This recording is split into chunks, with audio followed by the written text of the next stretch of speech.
لەسەر پرسی کردنەوەی دەرگای مزگەوتەکان پارێزگار و بەڕێوەبەری گشتی تەندروستی هەولێر سەردانی لقی هەولێری یەکەتی زانایانی ئاینی ئیسلامی کوردستانیان کردو کۆبوونەوە.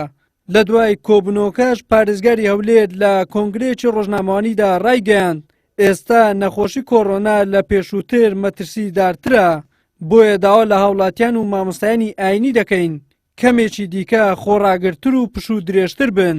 پشتیوان بەخوا بە زووترین کات ئەم دۆخە تێدەپەڕێن و دەرگای مزگەوتەکان دەکرێنەوە. تەقییمکردن و هەڵسەنگاندنی ئەو شوێنانەی کە خەتەرن ئێمە پشت ئەبەستین بە تەقاریری تەندروستی و من پێم وانییە ئەو تەجەموعی کە لە مزگەوتەکان دروستە بێت لە شوێنەکانی تر دروست ببێت، چونکە ئەو بەریەکەوتنەکان 2، 3 و 4 بەڵام لە مزگەوت ئێمە ئێستا لەگەڵ لقی هەولێر یەکێتی زانایان گفتوگۆمان کرد لە قۆناغی داهات و ئەگەر قسە لەسەرەوە بکەین چۆن چی بکرێت، چۆن تەدریجی ئەو بکرێت لە ناو مزگەوت لە دەرەوەی مزگەوت ئیشی لەسەرەکەین. بەڵام بەس بینە بەرچاوی خۆت لە یەک تازیە 105 کەس تووشی کۆرۆنا بوون لە یەک تازیە.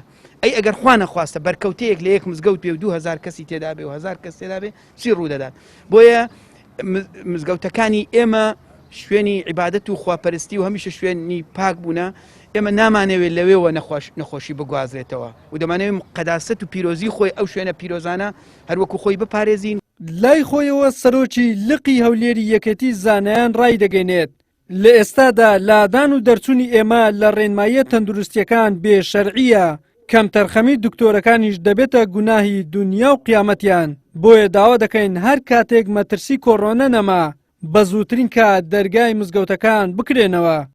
لەگەڵ هاتنی مانجی ڕەمەزان بڕوا بفەرمونون هیچ زانایەکی ئاینی نەبووە دڵی ئاگری لێ هەڵنەسی لە بۆ مزگەوت و لە بۆ تەراویح و لە بۆ خوتبە و متەئەسیر و کاریگەر و هەناسە سار نەبیت، چونکە هاوڵاتیانی هەرێمی کوردستان بەگشتی و پارێزگای هەولێر بە تایبەتی بەڕاستی لە مانگی ڕەمەزانان و لە بۆنە ئاینەکان بەبێ مزگەوت و بەبێ جومعە و جەماعەت و تەراویح و ئەوانە فێر نەبووینە بەسەر ببەن. بۆیە لە قۆناغی ئێستادا زۆر هەست بە غەریبی و بە بێنازی دەکەن.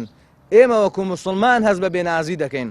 بۆیە کامان وایە هەر وەختێک تەقییم و هەڵسەنگاندنی تەندروستی بەرەو ئەو ئاقارە دەڕوات کە نەخۆشی کۆڕۆنا یا مەترسیەکانی بەرەو لاوازبوون یان کەمبوون یان ڕۆیشتن و نەمانی دەڕوات، هەر لە لەحزە یەکەم چرکە ساتی یەکەم تکایە لە ڕێگای جنابتانەوە بۆ ئەنجومەنی باڵای کۆڕۆنا لە هەرێمی کوردستان و جنابی سەرۆکی حکوومەت دەرگای مزگەوتەکان و تەرچێ و خانەقاوە و ناوەندەکانی خوێندنی ئاینی و شان بەشانی سەرجەم ناوەندەکانی تری خوێندن لە پەروەردە و لە خوێندنی باڵا بکرێتەوە.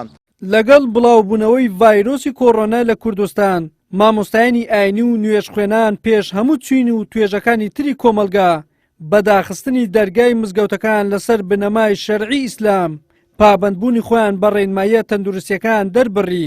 لە ئێستاشدا کە مەترسی بڵاوبوونەوەی ڤایرۆسەکە بەرەو کەمبوونەوە دەچێت، حکوومەت بڕیاریکردنەوەی بازاڕ و مۆڵەکانی داوە، نوێژ خوێنانیش داوای کردنەوەی دەرگای مزگەوتەکان دەکەن بۆ ئەوەی لەو مانگە پیرۆزەدا عیبادەت و نوێژەکانیان لە مزگەوتەکان ئەنجام بدەن. وەلی سەلیم، کەناڵی ئاسمانی پێم، هەولێر.